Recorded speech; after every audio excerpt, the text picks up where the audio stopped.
name is Barry William Magliarditi, your host of this episode of the Freedom Series live stream session. I'm honored and blessed to have Alex Charfen on the line. Me and Alex spoke maybe 12 months ago now, had him on an interview. And Alex is someone that I've followed for the last few years and has had a massive impact in my entrepreneur journey, mainly to make me feel normal with all the stuff that I was going through. I remember so many times in my entrepreneur journey feeling like I was alone, feeling like I was having all these issues that no one else around me was having. And Alex, listening to your podcast, meeting you a few times, the discussions we've had has helped me to really normalize that. But not only that, helped me to get back into momentum and create huge results within my business and therefore in the businesses of the clients we work with as well. Mate, I'm so grateful to have you on the show. How you doing today? I'm doing great, Barry. Thanks for having me, man. So grateful. Mate, the world is in a flux of change at the moment. Let's just say change. And like myself, you're at the forefront of helping entrepreneurs around the world to grow and scale their businesses. I guess first and foremost, you know, a lot of people talking about at the moment, we have a lot of opportunities. A lot of people talking about the chaos we're going on. What's your kind of viewpoint of what you're seeing happening right now with this new world reorder? Oh man, I think the coronavirus is the biggest accelerator that we've ever seen in the history of man. And I think it's going to accelerate everything in the world. And so if you just think about the premise, this is acceleration, you know, are there going to be things that slow down, get stalled out? Maybe, but I just see it as this massive push. You know, I've lived in, worked in, and been in some form of crisis management my whole career. And, you know, today what we do is we help a few hundred business owners around the world grow and scale their business in a way that's predictable, in a way that they get results month after month, in a way that their businesses grow in the way that they want them to. So we have to be able to do that regardless of what's going on in the market. So our systems, our strategies, they're set up to deal with a crisis. They're set up to deal with ongoing crisis, because when you help somebody get into the 20, 30, 40, 50, $100 million category, it's not, is there a crisis? It's how many and which one are we going to deal with first all the time. So you have to learn how to adjust to crisis, how to adjust to change, how to adjust to what's happening right now. And, you know, here's how I look at this, Barry. I think that this is going to be the biggest accelerator across the board. And any crisis is a period of accelerated change. So think of what was changing before and what type of acceleration are we going to see? Like, let's look at before there was polarization in certain parts of the world. We see accelerated, exaggerated polarization now. Before there was a shift from retail brick and mortar to e-commerce. A friend of mine shared a graph with me a couple of days ago that when you look at the last 10 years of growth, e-commerce versus brick and mortar retail, it's been a very linear growth curve. And since March, it has grown as much as the past 10 years. So we were on this linear growth curve and it's just hockey sticked. So we've had 10 years of growth in a 6-month period in the e-commerce space. And you know what, Barry, I'm seeing that in our membership. We have Daniel Rosen, who owns Credit Repair Cloud, incredible business, has been in business about 12 years. We started with him 2 years ago. He was at 4 million. I think before the crisis, he was around 6 or 7. He's at like 12 or 14 now. Wow. And we have another incredible member we work with, Darian Khosravi. He goes by Cosmo with a K. He's a world champion griller and barbecue rub guy. And his e-commerce business, when he started with us, I think he was around 1 to 2 million. Before Corona, I think it was in the 4 to 6, somewhere there. He's also exceeding 12 million a year right now. And so, you know, in the same way that those are the good stories, here's the challenging stories. Brick and mortar, we've just had 10 years of brick and mortar aging and going out of business in a 6-month period. We've had, you know, when you look around you at small businesses, it's challenging, but any small business that didn't have the right systems, process, structure, routine in place to survive a normal market, or any business that didn't have the right structure, systems, and routine in place that could have survived a normal market, or maybe would limp along in a more normal market, has been accelerated out of business. And so, you know, this is in so many ways, it is the biggest opportunity we've ever had, but we're also going to experience human challenges like we like none of us have ever experienced in our lifetimes. Like that's ensured that we are going to see things and have things happen in the world that we really don't want to see and have happen in the world. So, you know, here's how I look at it. As an entrepreneur, it's our responsibility to figure out how to gain advantage in a crisis. Now, I used to say take advantage of a crisis, but then what people heard was I'm cheering the crisis on. Not a chance. I would never cheer a crisis on. Yeah. But that doesn't make sense. And you don't need it. You don't need a crisis to grow your business. There's always a crisis somewhere. And your clients are always in crisis, so they wouldn't buy something from you or your members. But when I look at this, as entrepreneurs, it's our responsibility to grow our businesses right now more than it has been before. It's the world needs us now more than it ever has. And so when I look at this, I think it's the period of the most significant accelerated change that we will ever experience or have experienced. I don't know about the future, but have experienced. And that means it's accelerated opportunity. And so for entrepreneurs, I think this is the biggest opportunity we've ever had. Yeah, absolutely love that. And if you're watching us live on various platforms right now, hit the like button, let us know that you're watching. And also, please post any questions or comments you've got throughout the show. Would love to get them answered live here for you today. And I think also start a watch party. There's a button down the right-hand side, start a watch party. More entrepreneurs need to see this message because we haven't been in an accelerated change like we're seeing right now. And we don't know what's next. But I think something you raised was really important is that there is accelerated opportunity. And a big part of it is that, businesses that were struggling to survive before were forced to innovate or die. Right? Let's be honest. And even businesses that were succeeding before, many of those, gym owners, had to innovate or die, were forced to accelerate or die. Yeah. How important is mindset, though, Alex, when it comes to these types of conversations as well? We talked about strategy and structure and systems and so forth, but our ability as entrepreneurs to be able to reposition ourselves or to be able to create change when there's so much adversity or so much unknown out there, like where does mindset fall into this? I think that mindset's really important, crucially important, but I think what really can get you through times like this, like mindset is crucial. Here's what we need to remember as entrepreneurs is that how we think, how we approach the world is always going to influence what we do. And so I think, the question, how important is mindset? It's like, it's everything except for it's not going to get you there by itself. But here's how important mindset is.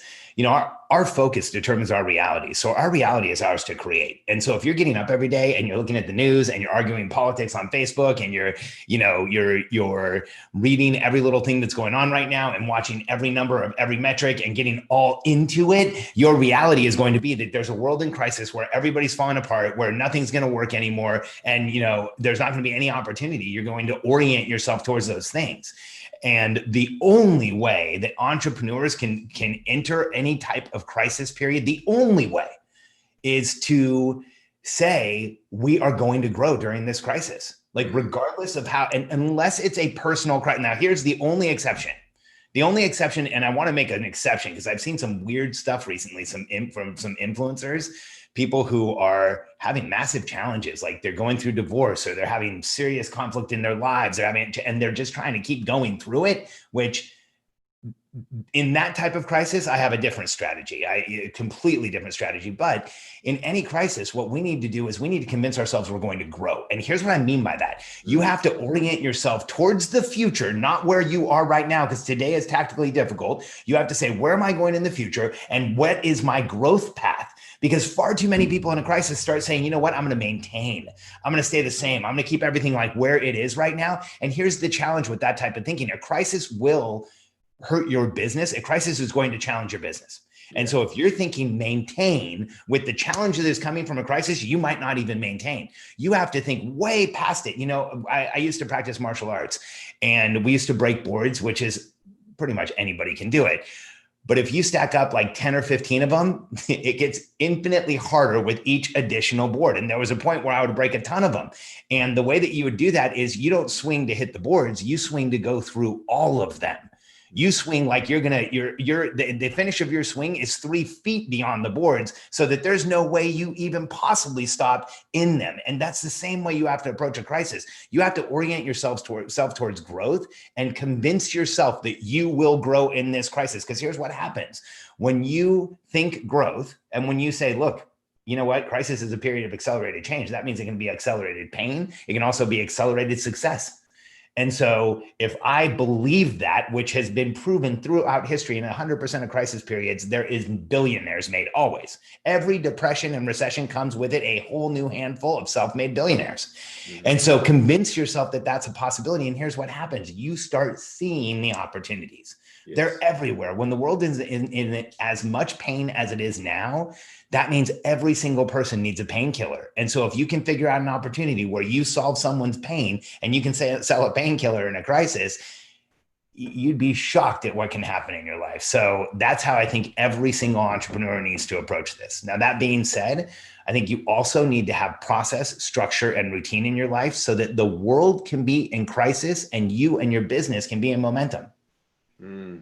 Like that is the big switch between where most entrepreneurs are right now today and where they should be is that when you have a clear strategic plan in your business, when you have a communication system so everybody in the business understands it and you're not the one telling everybody what to do and checking in on them, when you have an infrastructure through which everyone in your business knows a clear outcome they're pursuing, they know what they're doing, they understand their responsibility, they understand the scoreboards. When you put that into your business and you couple it with mindset, then you're one of the businesses that doubles in 6 months, like we've watched our members do, because they had those structures in place. So the second opportunity even showed up, all they did was just turn up the volume on a clear strategic plan, a really clear communication structure, and then making sure everyone knew what they were doing, how they were being judged. Like, this is what we're measuring to see if we're successful, and this is what each person's responsible for. When you enter a period of transition or crisis with those things in place,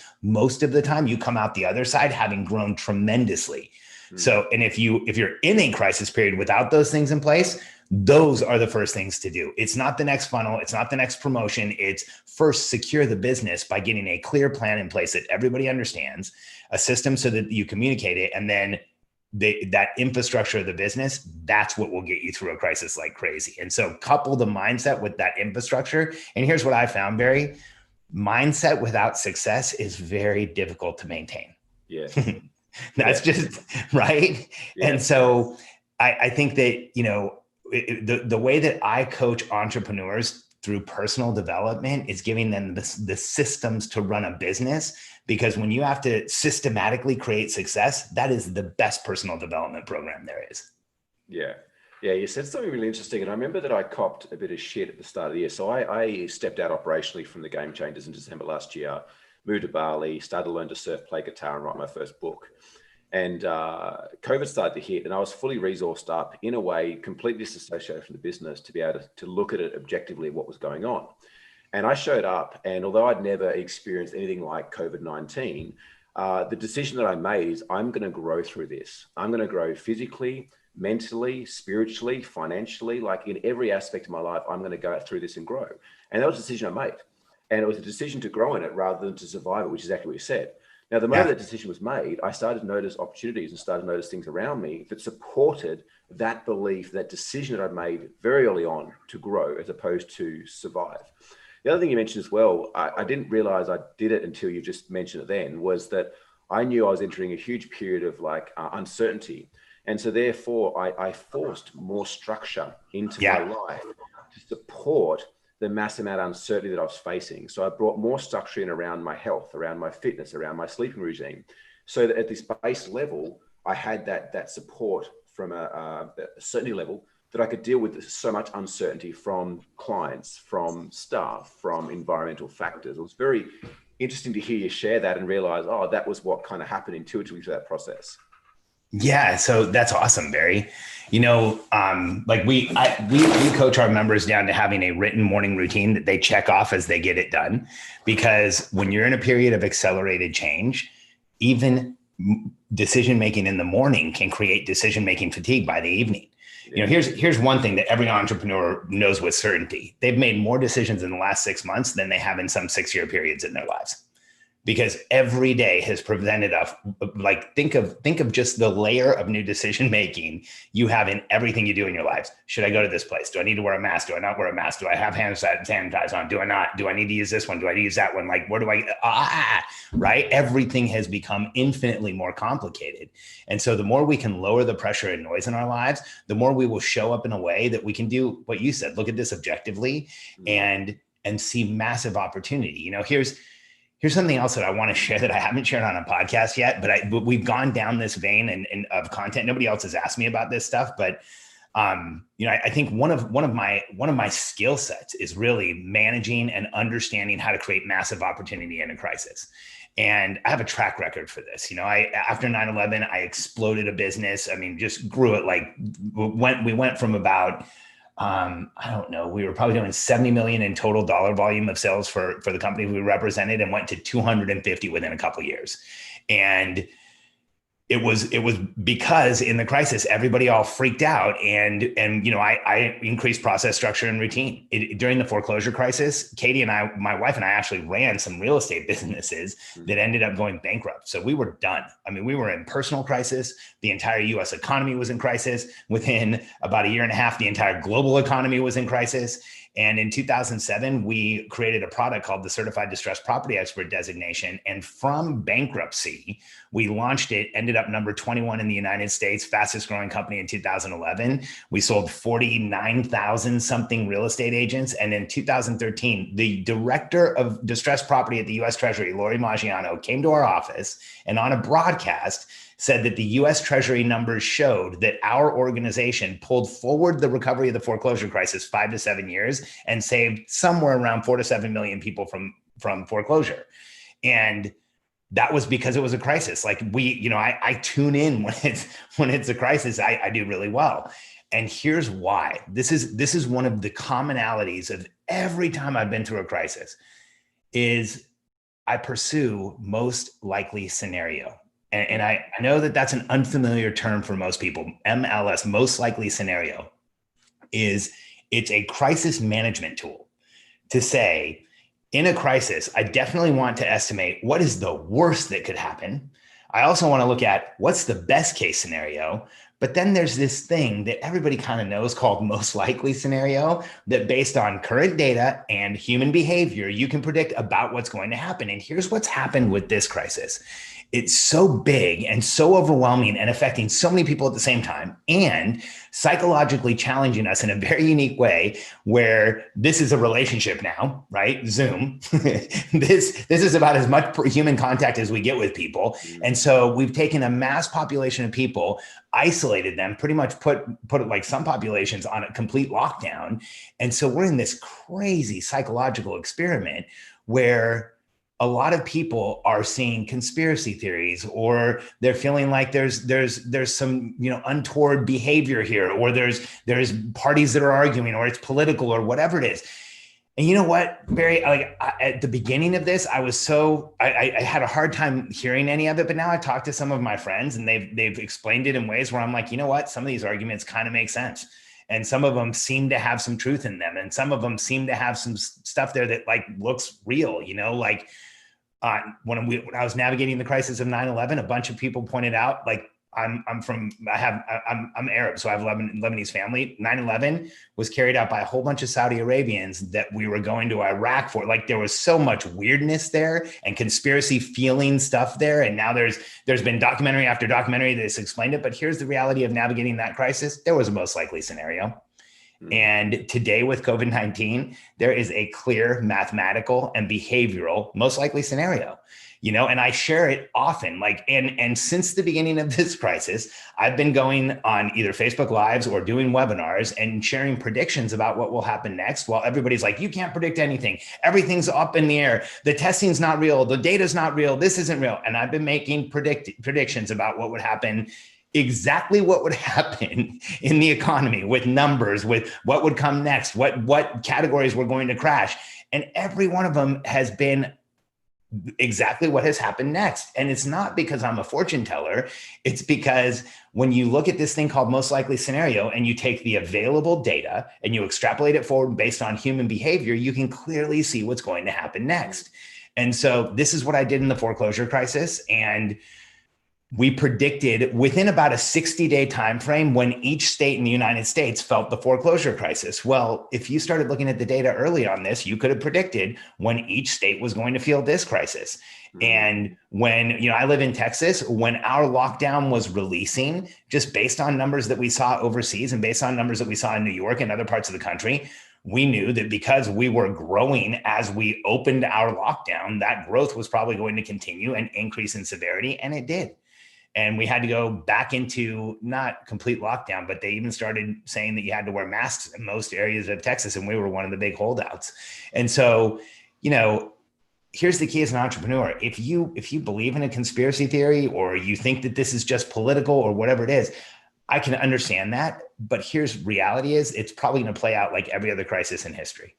It's hard to find a crisis where it's like, oh, look, halfway through it ended because it was a big conspiracy. It really, like, they all play out. And then decades later, they say it's or they either prove or disprove, or kind of end up in this weird, there's always a doubt thing. So I think that's the key, Barry, is that the entrepreneurs who look at the data and logic between what will most likely happen next, plan around that, and put contingencies in place for the worst and hope for the best, those are the ones who are going to crush it. And the ones who see this as an opportunity to go out and like fight with other entrepreneurs and at the beginning, there's been more than once where I posted a post that I regretted because I didn't know it was political. Like, everything has become so political that, like, you can't say anything anymore without being political. But there's more than once where I've accidentally invoked or like started a political conversation on Facebook, and I'm like, man, how fast can I turn this off? Because here's what all of us should be focused on. What is most likely to happen based on the available data? It's not that hard to predict. Yeah. And that's what we should be behaving around. And also what you said before too, like being clear of where you want to go. And is me getting caught up in conspiracy theories helping me to get to my outcome, or help me grow my business, help me to serve more people, or not? I can't have an opinion, but there's a time and a place for that opinion. And maybe it's not right now when, the world needs what we have to share. I have a couple of questions coming in. If you're watching us live this morning or this evening, wherever you are in the world, welcome. So grateful to have you on the show. Please hit the like button and keep your comments and questions coming in. Phil from Perth, speaking of mindset, question for Alex. Who was Alex's mentor who helped him leverage an entrepreneur personality to success? Who were some of your early mentors, Alex? Honestly, one of the first mentors I ever had, I was 13 years old, and his name's Rick Lara. We're still Facebook friends. We're actually still really close friends. He was my high school speech teacher. So I was accidentally put in a speech and debate class when I was 13 years old in high school, and Rick Lara was the teacher. And I was terrified. I did not like crowds. I didn't like being in front of people. I had a stutter where I would get stuck saying a word. And so it would look like I was just thinking really hard, and then the word would finally come out. It was pretty challenging. So I did not want to be in a speech class, but I ended up in Rick's class. The first day there, I had this feeling like of understanding, and like the way that he talked about things, the way that he drove his class through process and through structure and made it really clear what was going to happen next. I leaned in, and I was in his class throughout high school. Some semesters I took 2 of his classes because he taught debate, persuasive communication, forensics, which was like the advanced communication. And I can't remember, there was one other, or interpersonal communication. And I took all of them multiple times. And, when people ask me, like, how did I create the success that I have, or like, what's the most influential thing? I tell them, like, I think I learned everything I needed to know to be successful as an entrepreneur in Rick's class.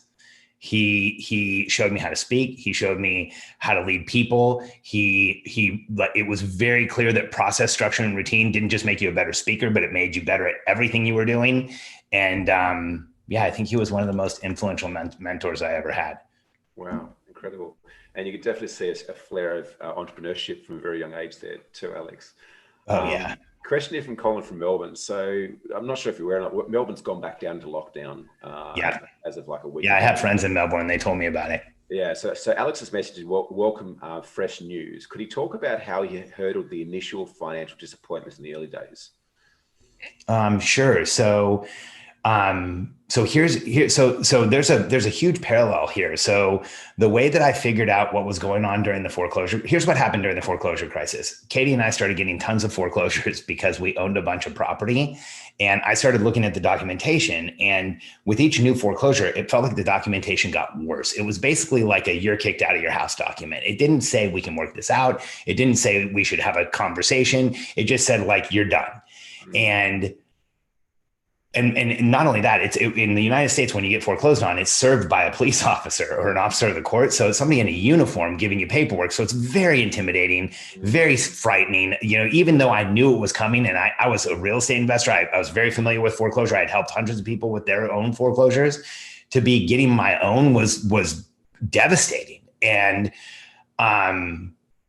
it drove me to say, wait, how did this happen? How did I lose all my properties? Because all our property went down in value so fast. It was crazy. We lost tens of millions of dollars in months. And I started doing research and looking at what were the numbers behind the foreclosure crisis. And here's what was really easy to determine: how many really bad loans had been written, when were they written, and when were their adjustment periods going to end? So when were people going to have higher payments? Because that's where most people were defaulting. So there was a default rate prior to the higher payment. There was a default rate at the higher payment.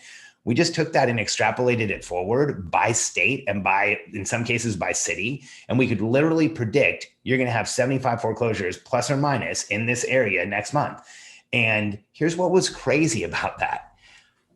My team and I successfully did that over and over again, because what we would do is I'd go speak in Boise, Idaho, and we'd pull the numbers on Boise and we'd run them and say, okay, it's probably going to be about these 2 months. So 3 months from now, they're going to really get hit. It's probably going to be about this many properties.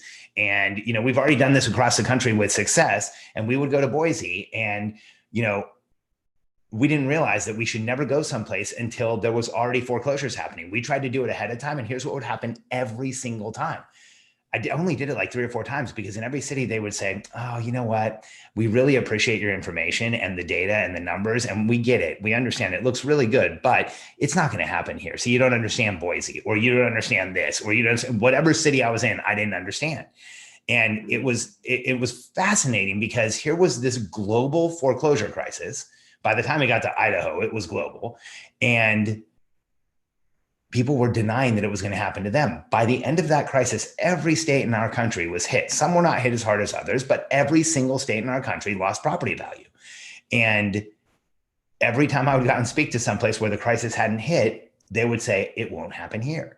And I just watched that movie happen again since March. Here in Texas, I would talk to people about, here's what's going to happen based on behavior and data. Sometime in the next couple of months, we're going to start seeing some really crazy numbers. This is going to be really challenging. Oh man, we're not having mask order. We're opening everything up. This is going to be way more challenging. And people would say, Alex, I just don't know. I don't think it's going to happen here. And so there's this disassociation that we make as humans in a crisis, where we don't want it to happen to us so bad that we make up a story that it's not possible where we are. And so I think it's interesting how that has replayed almost to a T with this current crisis, because right now the behavior of this virus, the behavior of what's going on is really predictable, not kind of predictable, but painfully predictable. And there's evidence now, both behaviorally from the rest of the world, reported from the rest of the world, of what's working and what's not working. And so you can basically look at that evidence and say, hey, here's what's working and what's not working, and what is happening where I am. And then you can say, we're either in more trouble or less trouble. The one thing that looks like a very positive right now is there's a number of different places where, for either behavioral reasons or behavioral reasons mixed with a percentage of the population who's acquired immunity by getting the virus, that numbers are now going down. So the good news is we're starting to see some tailing off, but everything that has happened so far has been so predictable. Literally, I can publish podcasts where I started predicting April what would happen in May and June what would happen in July and August, and it's exactly what's happening. Yeah, fantastic. Great questions. A couple more here. Question from Sarah here. Alex, you've mentioned a lot about predicting the future. What do you think the next 12 months looks like? I think that the next 12 months is a local question. And I think that's really important for all of us to understand, is that, it's really two things. It's local. And then if you're like me and your business is international, it's understanding really a little bit about what's going on globally. And here's what I think it looks like. I think we have a novel virus that is been set free in the world. It has only mutated once, and that mutation made it more contagious, but thankfully not more lethal, which is good. The numbers have been really like very predictable. So if you look at the numbers overall, here's what we've seen is that mortality rates have improved over time. And because with treatment options and understanding of what doctors are doing, like at the very beginning, this has acted so unlike anything in history that a lot of doctors were having trouble figuring out what to do. Now there's better protocols in place. There's better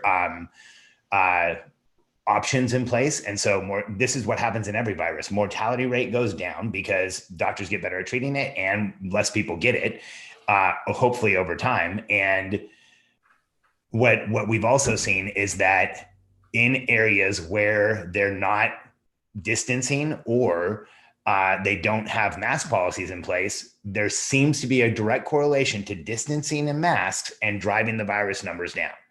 And so I think the next 12 months look like, depending on where you are, if there's distancing and masks, that the numbers could go down to the point where in some populations, they're going to be able to go back to a somewhat normal life like they have in areas like Vietnam and New Zealand, where they've driven the numbers down so low, they can do contact tracing and testing. So, when that means there's so low numbers that there's a team of people there that can go and say, all right, this person had it. Let's find everybody who had it, quarantine them all, make sure they're quarantined, snuff it out, and then it won't keep going.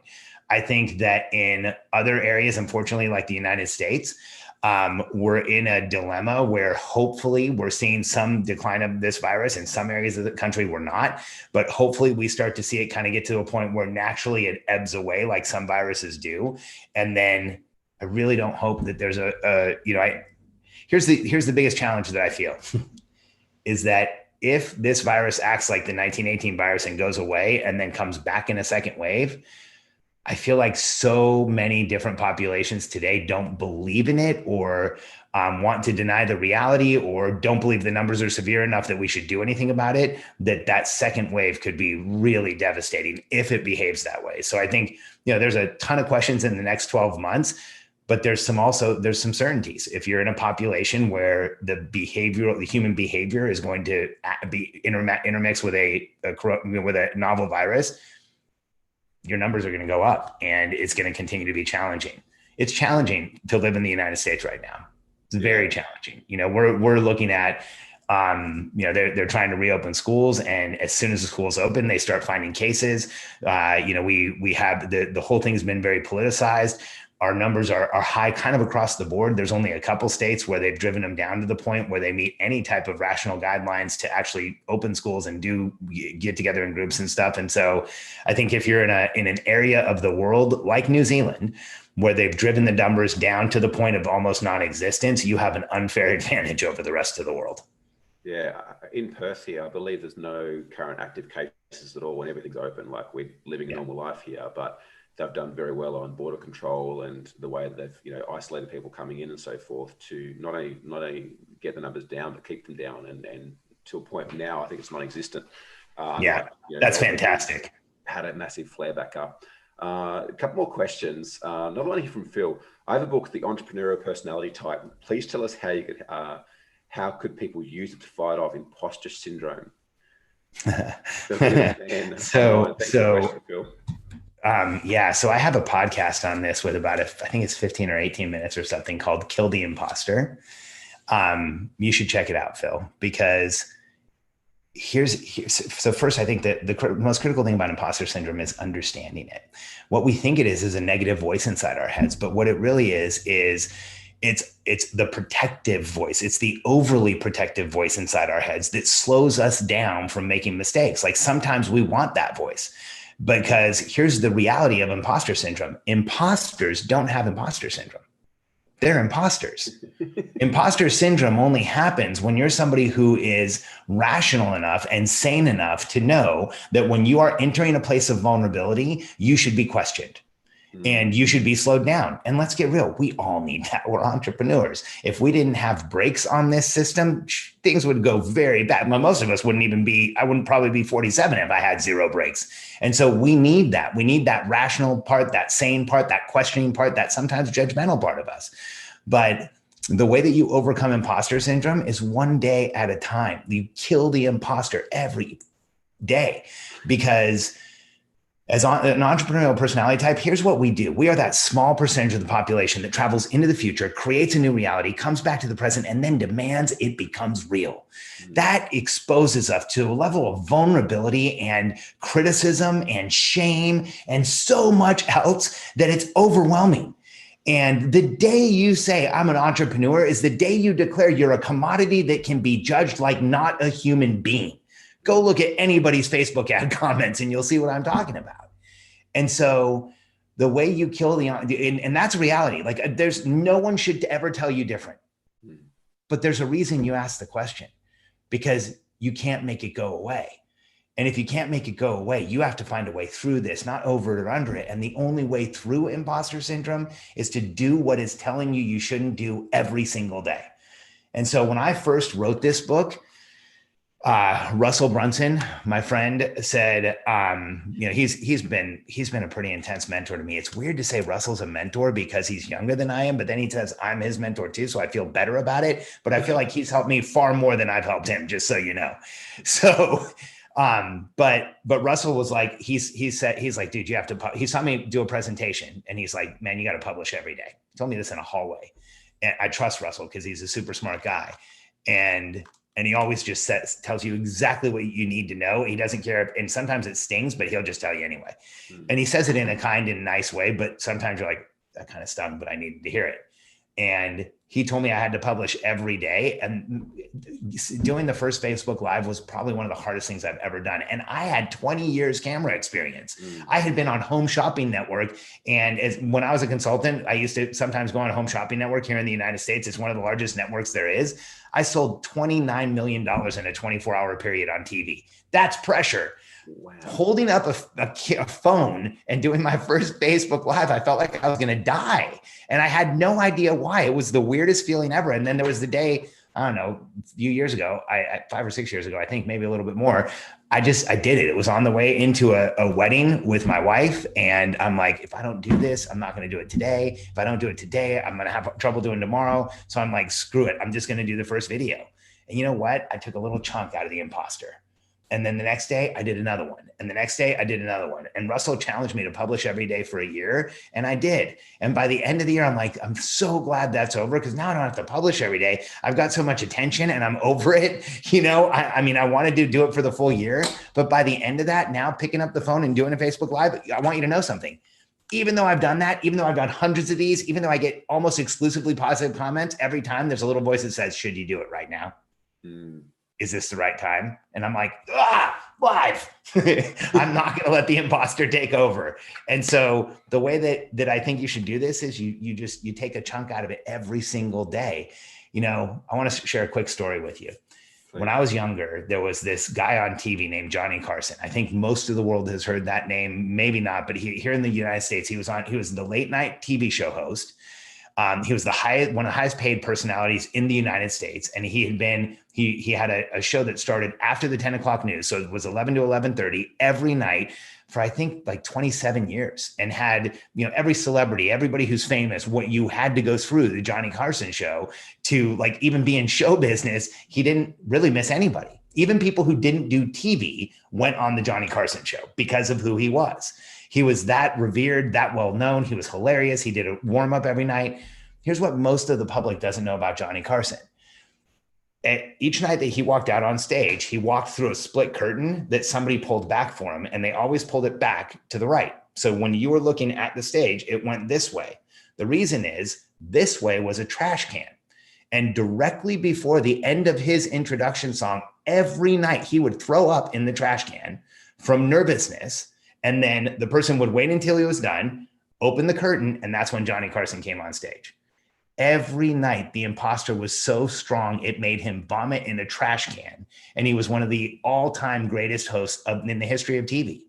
So some of us, like when you have that thing in you where you can't turn it off and you wonder why anyone would want to, you just have to take a chunk out of the imposter every single day. And you know what? If you're going on a Facebook Live or you're going on stage and you're not throwing up, you're ahead of one of the most famous speakers of all time and one of the most well-known personalities of all time on TV.